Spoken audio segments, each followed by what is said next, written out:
السلام علیکم۔ میں اپنے یوٹیوب چینل اردو سیکھیے نورین کے ساتھ میں آپ سب کو خوش آمدید کہتی ہوں۔ آج ہم جماعت ہشتم کے سبق ادب کی اہمیت کا اگلا حصہ پڑھیں گے۔ ادب کی دو اقسام بنیادی حیثیت کی حامل ہیں۔ حیثیت یعنی رتبہ، مرتبہ۔ شاعری اور نثر۔ شاعری کی ضمنی اقسام نظم، غزل، قصیدہ، مرثیہ اور رباعی وغیرہ ہیں، جبکہ نثر میں افسانہ، کہانی، ناول، ڈرامہ، مضمون، آپ بیتی اور سفر نامہ وغیرہ شامل ہیں۔ قصیدہ ایسی نظم کو کہتے ہیں جو کسی بادشاہ کی تعریف میں لکھی جائے، اور مرثیہ دکھ میں تحریر کرنے والی نظم کو کہتے ہیں جو کسی کی وفات کی صورت میں لکھی جائیں، اور عموماً مرثیہ اور نوحہ جو ہے وہ حضرت امام حسین رضی اللہ کی اور ان کی جو دیگر اہل بیت شہید ہوئے میدان کربلا میں، ان کے دکھ میں تحریر کی جاتی ہیں۔ سفر نامہ جو سفر کی روداد ہوتی ہے، اور آپ بیتی یعنی خود پر بیتی ہوئی داستان شامل ہوتے ہیں۔ ادب کا بنیادی مقصد یعنی غرض انسانوں کو ذہنی طور پر آسودگی اور خوشی فراہم کرنا ہے۔ آسودگی یعنی آسودہ کرنا، آرام فراہم کرنا۔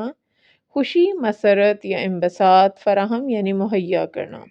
ایک ادیب یا شاعر کا کام یہ ہوتا ہے کہ وہ روزمرہ زندگی میں پیش آنے والے واقعات کو اپنی تحریروں کے ذریعے محفوظ کرے اور معاشرے کی صورتحال کو اپنے انداز میں بیان کرے، یعنی کھل کر اس کی وضاحت کرے۔ ادب دراصل معاشرے کا آئینہ ہوتا ہے۔ معاشرے میں جو کچھ ہو رہا ہوتا ہے، ادب اسے مختلف اصناف کے ذریعے ہمارے سامنے لاتا ہے، جس سے معاشرے کا اصل چہرہ یعنی حقیقی چہرہ اور حقائق یعنی سچائیاں ہمارے سامنے منکشف ہوتے ہیں یعنی ظاہر ہوتے ہیں۔ ادب کا مطالعہ انسانوں کو جہاں دنیا کے حالات و واقعات سے آگاہ کرتا ہے یعنی باخبر کرتا ہے، وہیں ان حالات سے سبق دے کر اصلاح اور بہتری کی صورت پیدا کرتا ہے۔ اصلاح یعنی درستی، صورت یعنی شکل۔ ادب کا مطالعہ اچھے اور برے میں تمیز کرنا سکھاتا ہے۔ تمیز یعنی فرق،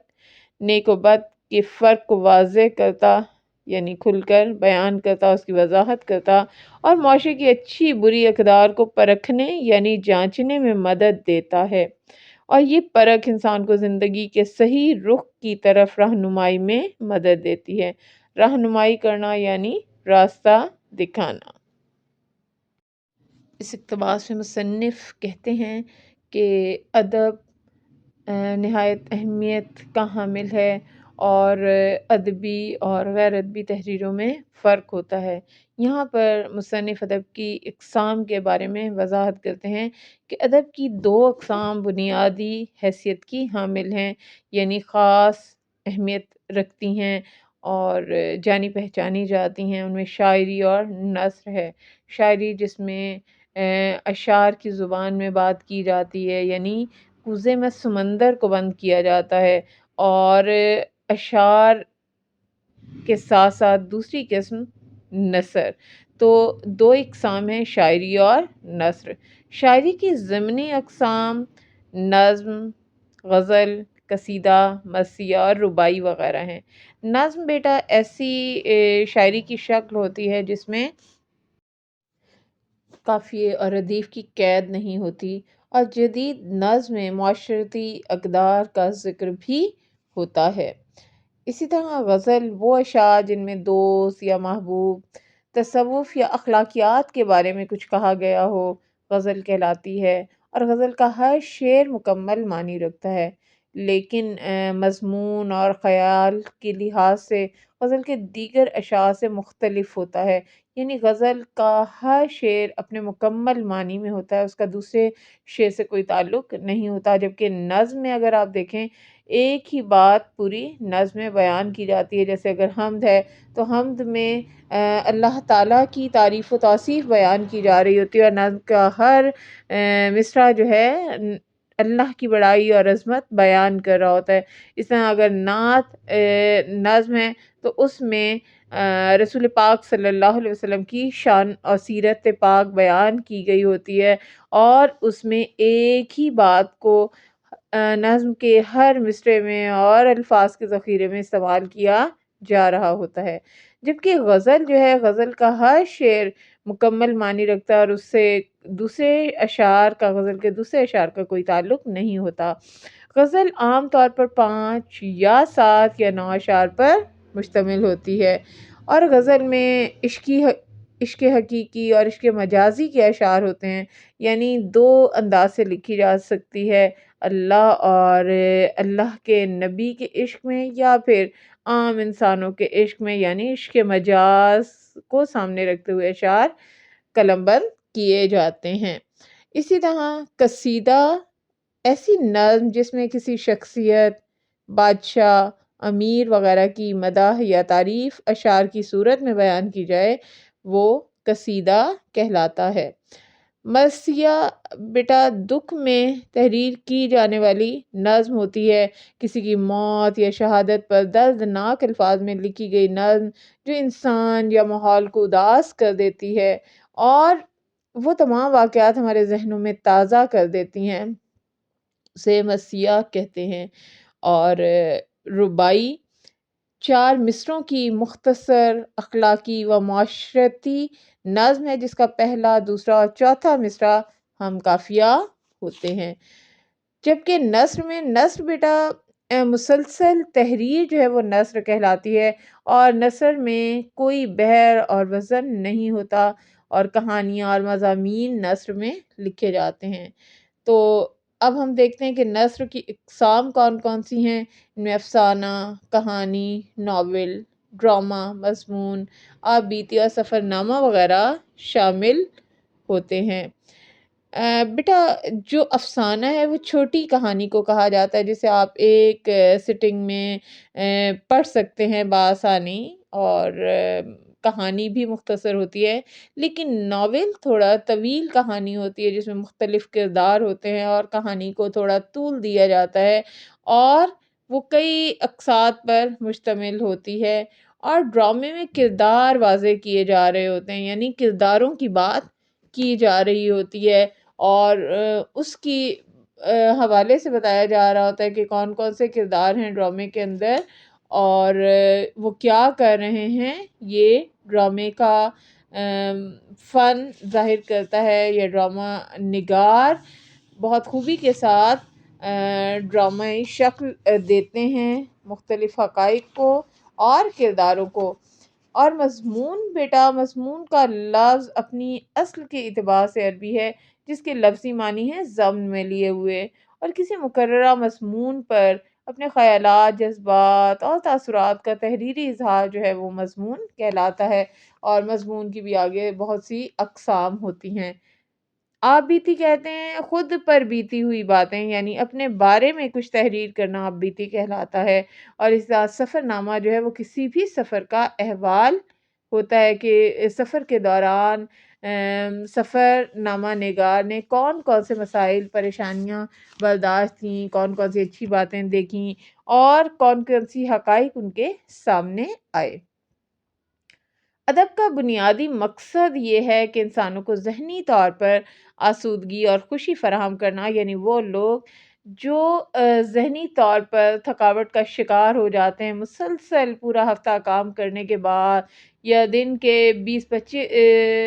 15-20 گھنٹے کام کرنے کے بعد جب وہ شدید تھکاوٹ کا شکار ہو جاتے ہیں، تو ہر ایک کے تفریح حاصل کرنے کے مختلف انداز ہوتے ہیں۔ بعض کھیلوں میں، بعض لانگ ڈرائیو میں سکون محسوس کرتے ہیں، اور بعض موویز دیکھ کر یا پارکس میں جا کر سکون محسوس کرتے ہیں، لیکن بعض لوگ ایسے ہوتے ہیں جنہیں ادب کا مطالعہ کرنے کے بعد خوشی حاصل ہوتی ہے، یعنی وہ افسانہ پڑھ لیں، کہانی پڑھ لیں، ڈرامہ، یا اسی طرح موسیقی سن لیں، جو کہ خوبصورت غزلوں کی مدد سے گیت ترتیب دیے جاتے ہیں اور موسیقی سامنے آتی ہے۔ تو ادب بنیادی طور پر ایسے لوگوں کو ذہنی سکون اور خوشی فراہم کرتا ہے۔ ایک ادیب یا شاعر کا کام یہ ہوتا ہے کہ وہ روزمرہ زندگی میں پیش آنے والے واقعات کو اپنی تحریروں کے ذریعے محفوظ کرے، یعنی زندگی میں اچھے برے واقعات پیش آ رہے ہیں، اولاد کے حوالے سے، لوگوں کے حوالے سے، پڑوسیوں کے حوالے سے، کسی عام شخص کا کوئی واقعہ یا کہانی بعض اوقات سن لے، تو ادیب نہایت عمدہ انداز سے ان تمام واقعات کو قلم بند کر دیتا ہے اور اس میں کوئی نہ کوئی اخلاقی سبق رکھتے ہوئے وہ صفحہ کرتاس پر اپنے الفاظ کو بکھیرنا شروع کر دیتا ہے، اور وہ ان واقعات کو اپنی تحریروں کے ذریعے محفوظ کر کے معاشرے کی صورتحال کو اپنے انداز میں بیان کرتا ہے، یعنی کسی کی زندگی میں بھی جو جو تبدیلیاں وقوع پذیر ہوئیں اور انہوں نے جیسے جیسے زندگی بسر کی، وہ ان یا جو مشکلات، مصائب، خوشیاں، پریشانیاں ان کی زندگی میں آئیں، وہ انہیں اپنے انداز سے بیان کر دیتا ہے۔ ادب دراصل معاشرے کا آئینہ ہوتا ہے، یعنی معاشرے کی صحیح شکل دکھاتا ہے۔ جیسے ہم آئینے کے سامنے کھڑے ہوں تو ہم اچھے ہیں، برے ہیں، گورے ہیں، کالے ہیں، موٹے ہیں، بھدے ہیں، جیسے بھی ہیں، آئینہ ہمیں بالکل ویسا ہی دکھاتا ہے جیسے ہم ہوتے ہیں۔ تو ادب جو ہے وہ معاشرے کا آئینہ ہے، یعنی ہمارا معاشرہ اگر اچھائیوں کا مجسمہ ہے تو ہمیں اچھائی ادب میں نظر آئے گی، اور اگر برائیوں کا مجموعہ ہے تو برائیاں ہی برائیاں ہمیں ہر جگہ دکھائی دیں گی۔ ٹیلی ویژن کے ڈرامے دیکھ لیں، فلم دیکھ لیں، یا آپ شاعری پڑھ لیں، غزلیں پڑھ لیں، نظمیں پڑھ لیں، آپ کو وہی دکھ ان میں بھی دکھائی دے گا۔ تو معاشرے میں جو کچھ ہو رہا ہوتا ہے وہ ادب کے ذریعے ہمیں پتہ چلتا ہے۔ ادب اسے مختلف اصناف کے ذریعے ہمارے سامنے لاتا ہے، جس سے معاشرے کا اصل چہرہ اور حقائق یعنی سچائیاں ہمارے سامنے ظاہر ہو جاتی ہیں، اور ہمیں پتہ چلتا ہے کہ معاشرے میں کیا کچھ ہو رہا ہے۔ ادب کا مطالعہ انسان کو جہاں دنیا کے حالات و واقعات سے آگاہ کرتا ہے، وہیں ان حالات سے سبق دے کر ہمارے اندر اصلاح اور بہتری کی صورت پیدا کر دیتا ہے، کہ ہمیں پتہ چلتا ہے کہ جو واقعات کرداروں پر بیتے، کیا وہ اچھے ہیں یا برے، تو ہم برے لوگوں کا انجام دیکھ کر برائی سے باز آ جاتے ہیں اور اپنے آپ کو بہتر بنانے کی کوشش کرتے ہیں، تاکہ برے لوگوں کا جو انجام ہوا ہم اس انجام سے بچ سکیں اور بہترین زندگی گزار سکیں، کیونکہ ادب کا مطالعہ ہمیں اچھے اور برے میں تمیز کرنا، فرق کرنا سکھا دیتا ہے، ہمیں بتاتا ہے کہ نیک کیا ہے، بد کیا ہے، اچھا کیا ہے، برا کیا ہے، اور کون سے لوگوں کا انجام اچھا بخیر ہوتا ہے، کون لوگ معاشرے میں خوش رہتے ہیں اور اپنی دنیا اور آخرت سنوار لیتے ہیں، اور کون لوگ ہیں جن کا انجام دنیا میں بھی برا ہوتا ہے اور آخرت میں بھی برا ہوتا ہے۔ تو نیک و بد کا فرق ادب واضح کر دیتا ہے، اور معاشرے کی اچھی اور بری اقدار کو پرکھنے میں بھی ہماری مدد کرتا ہے، اور یہ پرکھ، یہ جانچ انسان کو صحیح رخ کی طرف رہنمائی کرنے میں مدد دیتی ہے، ہمیں سیدھا راستہ دکھا دیتی ہے، اور اگر ہم اس سمت میں چل پڑیں اور اس سے رہنمائی حاصل کر لیں تو بغیر ٹھوکریں کھائے بھی ہم زندگی لوگوں کے تجربات سے سیکھ سکتے ہیں اور اپنی زندگی کو بہترین ڈگر پر گامزن کر سکتے ہیں، اور کامیاب و کامران ہو سکتے ہیں، نہ صرف دنیا میں بلکہ آخرت کو بھی بہتر بنا سکتے ہیں۔ امید کرتی ہوں میری چھوٹی سی کاوش آپ سب کو پسند آئی ہوگی، اور اس طرح پڑھا کر آپ سبق کی مشکلات کو کم کر سکتے ہیں اور بآسانی سبق کے اہم نکات بچوں کو یاد کروا سکتے ہیں۔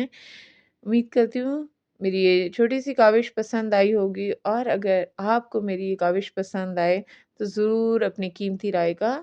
اظہار کیجیے گا۔ شکریہ۔